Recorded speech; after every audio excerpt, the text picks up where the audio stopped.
사랑하는 성도 여러분, 5월 20일 금요일 새벽 만나에 오신 것을 주님의 이름으로 환영하고 축복합니다.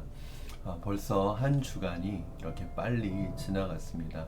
하루하루 이제 묵상한 말씀을 여러분에게 올려드릴 때 참 이게 월요일날 올리기 시작했는데 어느새 금방 금요일이 되는 것을 보면서 좀 시간이 빠르다는 생각이 듭니다.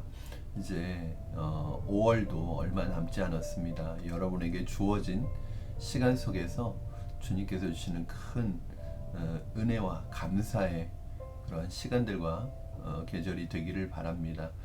오늘 우리에게 주시는 하나님의 말씀은 마태복음 5장입니다. 계속해서 마태복음 5장 보고 있는데요. 마태복음 5장 33절에서 37절까지의 말씀 보도록 하겠습니다. 마태복음 5장 33절에서 37절입니다. 제가 여러분에게 봉독해 드리겠습니다. 또 옛사람에게 말한 바 헛맹세하지 말고 내 맹세한 것을 주께 지키라 하였다는 것을 너희가 들었으나 나는 너희에게 이르노니 도무지 맹세하지 말지니 하늘로도 하지 말라 이는 하나님의 보좌임이요 땅으로도 하지 말라 이는 하나님의 발등상임이요 예루살렘으로도 하지 말라 이는 큰 임금의 성임이요 내 머리로도 하지 말라 이는 내가 한터럭도 희고 검게 할 수 없음이라. 오직 너희 말은 옳다 옳다 아니라 아니라 하라 이에서 지나는 것은 악으로부터 나느니라. 아멘. 제가 오래전에 읽었던 책 중에 하나가 늘 제 마음속에 그 제목이 남아있고 내용이 남아있는데 바로 워렌 위어스비 목사님의 책이었던 정직의 위기라는 책입니다. 제가 우리 성도님들에게는 이 책에 대해서 몇 번 말씀드린 적이 있어요. 사실은 우리가 살고 있는 이 시대는 자신의 목적과 원하는 것을 얻기 위해서 거짓이라는 것을 너무 쉽게 취하는 그런 시대이죠. 즉 내가 원하고 목적하는 바를 얻기 위해서 거짓된 방법, 잘못된 방법, 다른 사람을 속이고 편법과 불법으로 내 목적을 이루어가는 것을 아무렇지도 않은 관행으로 생각하는 그런 시대에 우리가 살아가고 있는데, 그런데 문제는 이러한 세상의 문화가 교회 안으로도 들어왔다는 거예요. 그래서 어떻게 보면 가장 정직해야 될, 가장 진실해야 될 공동체 안에 이런 세상의 문화가 들어와서 오히려 정작 교회 안에서도 이 정직이라는 문제가 위기를 만났다라는 것을 말하고 있는 그런 내용입니다. 종종 교회에서 부끄럽게도 재정 비리가 일어났다거나 또 서류를 거짓으로 꾸몄다고 하는 이야기, 심지어는 교회가 이중장부를 썼다는 얘기, 그리고 이런 여러 가지 거짓된 것들이 교회 안에서 정직하지 못한 일들이 일어났던 이야기를 종종 들을 때가 있습니다. 물론 대부분의 교회는 그렇지 않겠지만 몇몇 교회에서 일어나는, 항상 몇몇 교회가 문제죠. 몇몇 교회에서 일어나는 이러한 일들이 신문을 통해서 또 미디어를 통해서 나타나게 될 때 사람들은 교회에 대해서 참 믿지 못할 것이라는 생각을 갖게 되죠. 그래서 우리가 사실 그 교회에서 발급하는 기부금 영수증 있잖아요. 성도들이 헌금을 하면 그것은 비영리 단체에 기부를 한 것이 되기 때문에 교회에서는 기부금 영수증을 떼어줍니다. 발급합니다. 그런데 세상에서 교회에서 발급해주는 이 기부금 영수증에 대해서 신뢰를 하지 않는다는 이야기도 있습니다. 왜냐하면 과거에 교회에서 사실은 성도들이 한 금액을 정확하게 발급해 주는 것이 아니라 그 금액을 훨씬 더 부풀려서 발급해 주거나 또 사람을, 하지도 않은 사람을 이름을 바꾸어서 서류를 떼어주는 일들이 종종 있었던 것 같습니다. 그런 이유들로 교회에서 발급해주는 기부금 영수증을 세상에서 오히려 믿지 않는다는 거예요. 얼마나 부끄러운 일입니까, 여러분? 오히려 세상이 교회를 신뢰할 수 없다는 거잖아요. 오히려 세상의 도덕적인 기준보다 교회의 도덕적인 기준이 훨씬 높아야 하는데, 오히려 세상이 교회를 볼 때 믿지 못할 것이라고 생각한다면 얼마나 주님 앞에 우리가 부끄러운 것이겠습니까? 그런 의미에서 오늘 말씀은 세상이 아니라 하나님의 백성이요 예수 그리스도의 제자인 우리에게 주시는 하나님의 준엄한 주님의 준엄한 말씀이라는 것을 음성이라는 것을 여러분 기억하시고 오늘 말씀을 들으셨으면 좋겠고 묵상하시고 적용하셨으면 좋겠습니다. 오늘 본문 역시 구약의 율법을 제시하고 그 율법에 대한 새로운 해석을 예수님께서 말씀하고 계십니다. 구약의 율법이었던 헛맹세하지 말고, 예수님이 말씀하신 구약의 가르침이 뭐냐면 헛맹세하지 말고 맹세한 것을 주님께 지켜라. 이게 33절에 이렇게 나와 있습니다. 또 옛사람에게 말한 바 헛맹세하지 말고 내 맹세한 것을 주께 지키라 하였다는 것을 너희가 들었으나, 그러나 이것은 구약의 구약의 계명이 정확한 인용은 아니고요. 구약의 맹세와 관련된 가르침의 요약이라고 볼 수 있습니다. 왜냐하면 이렇게 한 센텐스로 말하고 있는 구절은 없거든요. 예를 들어서 거짓 맹세하지 말라는 말씀은 레위기 20장에 있는 말씀이고요. 뒤에 나오는 주님께 너의 맹세를 지켜라 라는 말씀은 거짓 맹세하지 말라는 말씀 레위기 19장, 그 다음에 주님께 너의 맹세를 지켜라는 말씀은 민수기 30장에 나오는 내용입니다. 이 두 떨어져 있는 규정을 예수님께서 요약해서 말씀하신 거죠. 헛맹세하지 말고 맹세를 주님께 지켜라. 그렇게 구약이 맹세에 관련된 가르침의 요약을 말씀하신 후에 예수님께서 뭐라고 말씀하시죠? 34절입니다. 나는 너에게 말하노니 이르노니 도무지 맹세하지 말지니 하늘로도 하지 말라 이는 하나님의 보좌이며, 땅으로도 하지 말라 이는 하나님의 발등상이며, 예루살렘으로도 하지 말라 이는 큰 임금의 성이며, 내 머리로도 하지 말라 이는 내가 한 터럭도 희고 검게 할 수 없음이라. 예수님께서 도무지 맹세하지 말라고 하면서 하늘 걸고 하지도 말고 땅으로도 말고 예루살렘을 걸고 하지도 말고 내 머리를 걸고 하지도 말라는 거예요. 이거 다 보면 공통적인 게 있는데 바로 하나님의 이름, 하나님을 걸고 맹세하지 말라는 것입니다. 왜 예수님께서는 이렇게 도무지 맹세하지 말라고 말씀하고 있을까요? 사실은 예수님께서는 구약의 맹세 규정 자체를 반박하거나 그것을 폐하려고 말씀하시는 것은 아닙니다. 예수님께서 그렇게 말씀하셨죠, 여러분. 나는 율법을 폐하러 온 것이 아니라 완성하려고 왔다, 완전케 하려고 왔다고 하셨잖아요. 그러니까 구약에 있는 맹세에 관한 규정을 폐하시려는 게 아니에요. 오히려 그 규정, 그 가르침을 폐하러 오신 것이 아니라 오히려 그것에 대한 온전한 해석을 해주러 오신 것입니다. 그렇다면 이 말씀에서 정말 예수님께서 하시고 싶은 말씀은 무엇일까요, 여러분?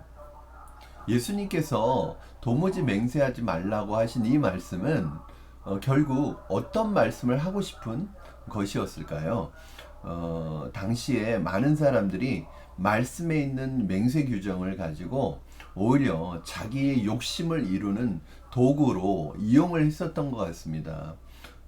즉 어떤 사람과의 관계 속에서 그 사람이 나를 믿지 못할 때, 그 사람이 나에 대한 신뢰가 없을 때 내가 하나님의 이름으로 맹세해, 내가 하나님의 이름을 걸고 맹세해, 내가 하나님의 이름을 사용한 것 같아요. 사실 내가 누구를 걸고 무엇을 걸고 맹세할게 이런 말을 한다는 것 자체가 무슨 뜻일까요, 여러분? 누군가의 관계 속에서 불신과 비진실성을 전제하고 있다는 말이잖아요. 그러니까 어떻게 보면 이 맹세라는 것은 어떤 사람과의 관계 속에서 내가 신뢰를 주고 있지 못하는 거예요. 그 사람이 나를 믿지 못하고 있다는 거예요. 그렇기 때문에 자꾸 뭘 걸고 맹세를 하는 것이거든요. 만약에 상대방이 나를 신뢰하고 상대방이 나를 믿고 있다면, 나에 대한 신뢰가 있다면, 나의 진실성과 나의 그런 정직을 인정하고 있다면 굳이 내가 뭘 맹세하지 않더라도 상대방은 나의 말을 믿어줄 거예요. 나와 약속을 할 거예요. 그런데 그렇지 못하기 때문에 자꾸 뭘 걸고 하는 것이거든요. 이것이 바로 잘못되었다는 것입니다. 맹세는 기본적으로 관계에 있어서 불신이 전제되어 있다는 것을 깔고 하는 말입니다.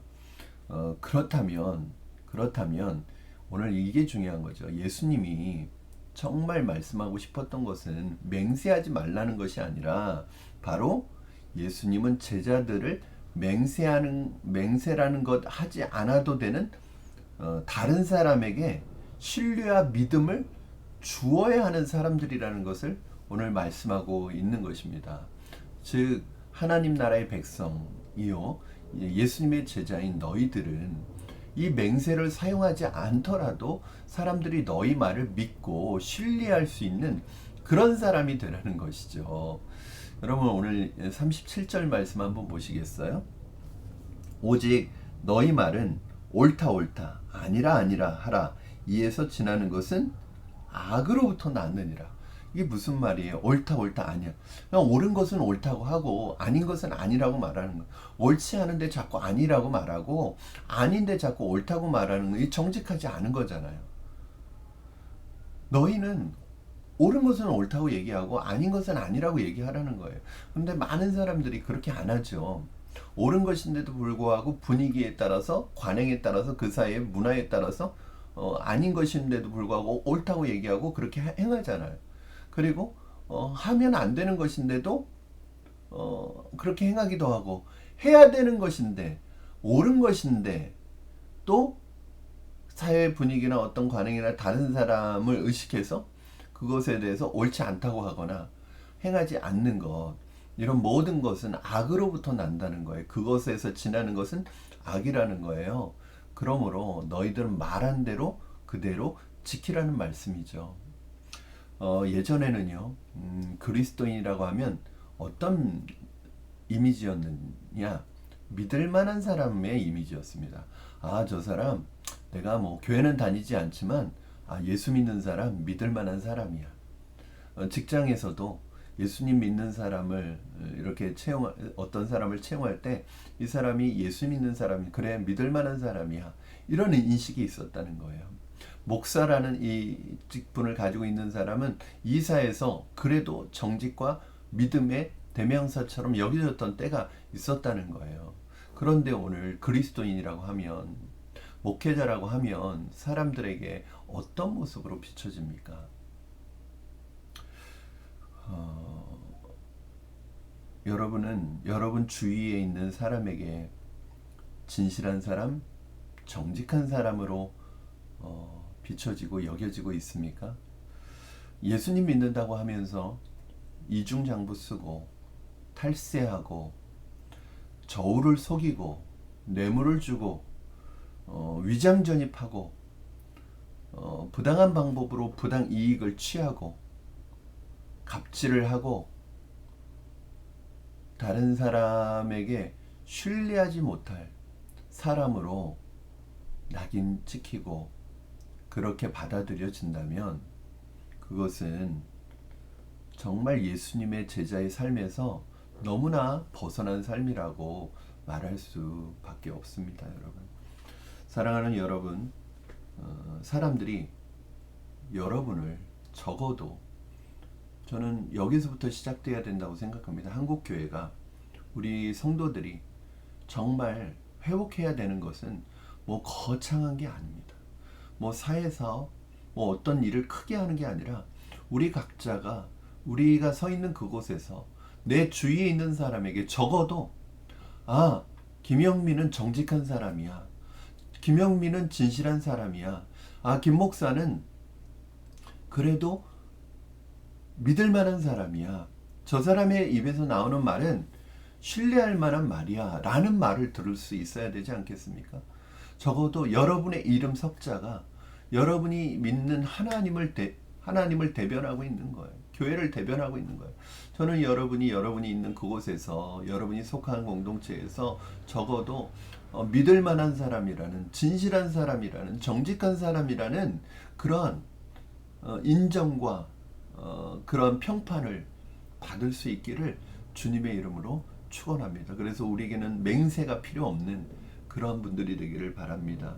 하나님의 이름을 이용해서요 맹세를 하거나 하나님의 이름을 이용하거나 이 맹세를 하거나 그러면 어떤 일을 하는데요, 상대방이 내가 맹세해, 하나님의 이름 걸고 맹세해, 아니면 자기가 가지고 있는 어떤 타이틀을 걸고 맹세해, 이런 말 잘하는 사람 믿으면 안 됩니다. 사실은 믿을 만한 사람이 아니에요. 왜? 그런 걸 굳이 걸지 않아도 믿을 만한 사람이면 믿게 돼 있죠. 신뢰하게 돼 있죠.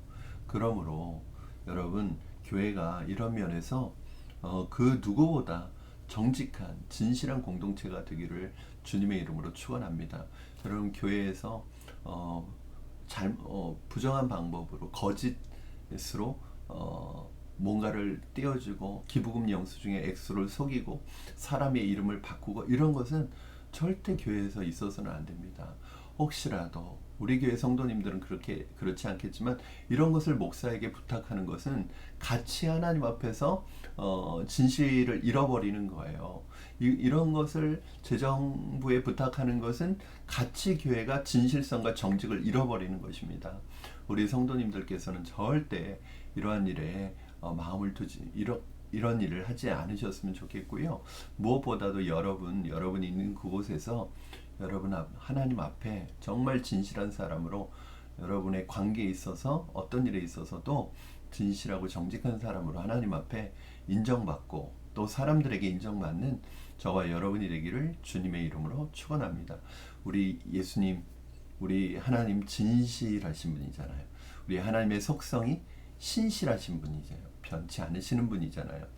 그런 하나님의 속성을 우리도 닮아서 하나님 아버지를 닮아가는 하나님의 자녀가 되기를 원합니다.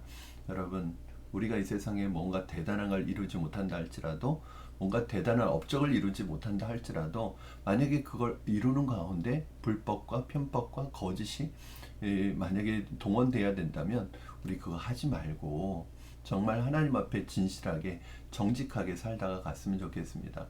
사실은 그게 교회의 능력이고 그것이 교회의 힘이고 우리 믿는 자들의 파워예요. 오늘도 여러분 있는 그곳에서 진실한 여러분 되기를 바라고요. 저도 우리 푸른나무 교회도 정말 정직하고 진실한 공동체로 하나님 앞에 쓰임받는 교회가 되기를 주님의 이름으로 축원합니다. 우리 기도하겠습니다. 살아계신 하나님 아버지 감사합니다. 오늘도 하나님 귀한 말씀 주셔서 하나님 앞에 우리가 이 세상에서 어떻게 살아가야 되는지 배우게 하시니 감사합니다. 하나님, 정직이 위기를 맞이한 시대에 살고 있습니다. 심지어는 믿는 사람들조차도 교회조차도 정직을 잃어버리는 일이 종종 있습니다. 하나님, 우리의 마음의 중심에 하나님의 말씀 붙들고 분별할 수 있는 지혜를 주시고 옳은 것은 옳다고 말하고 아닌 것은 아니라고 말할 수 있는 정직한 하나님의 사람, 우리가 말한 대로 지키며 살아가는 그런 하나님의 백성이 될 수 있도록 축복하여 주시옵소서. 그리하여 주변에 있는 나를 아는 사람들이 나의 정직과 진실성을 인정하고 믿어줄 수 있는 그러한 하나님의 사람으로 살아간다면 그것을 통해서 우리 주의 선한 믿음의 영향력을 미치게 될 줄로 믿습니다. 오늘 하루도 우리의 삶의 영역 속에서 진실하신 하나님, 신실하신 하나님을 닮아가는 우리가 되게 하여 주시옵소서. 감사하며 예수님의 이름으로 기도합니다. 아멘. 사랑하는 성도 여러분, 오늘 하루도 여러분의 삶 속에서 주님이 주시는 놀라운 은혜 가운데 승리하시기를 주님의 이름으로 축복합니다. 방금 좀 실수가 있었는데 여러분 양해해 주시고요. 우리 새벽 만나는 다음 주 월요일에 뵙도록 하고요. 금요 심야 예배에서 드려진 설교는 오늘 본문에 이어서 연결해서 이어지니까 금요일 예배에 참석하시고 또 금요일 말씀으로 함께 은혜 나누셨으면 좋겠고요. 또 혹시 우리 교회 성도님들이 아니신 분들께서는 토요일 날 금요일 날 올라가지만 토요일 날 큐티 본문으로 삼아서 묵상해 주시면 감사하겠습니다. 여러분, 우리 금요 심야에서 다시 만나기로 하고요. 금요 심야에 많이들 나오셔서 함께 기도하셨으면 좋겠습니다. 오늘 하루도 말씀으로 승리하시기를 축복합니다. 사랑합니다.